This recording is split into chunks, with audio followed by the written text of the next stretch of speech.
Hi everyone, welcome back to another video from Tech for Gamers. In this video, I'm going to show you how to change sensitivity settings in Temple Run 2. To change the sensitivity settings in Temple Run 2, launch open the application first.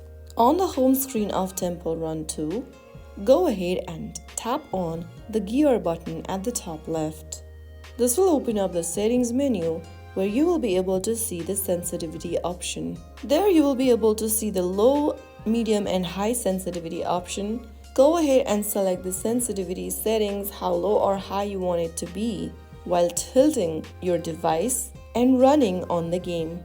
Once you select the sensitivity settings, you can then go ahead and tap on back button at the bottom left and then return to your game. Now that you've changed your sensitivity setting, you will be able to see the effect applied immediately on your game. That is how it's easily done. If you found the video helpful, don't forget to like, share and subscribe to the channel for more tutorials.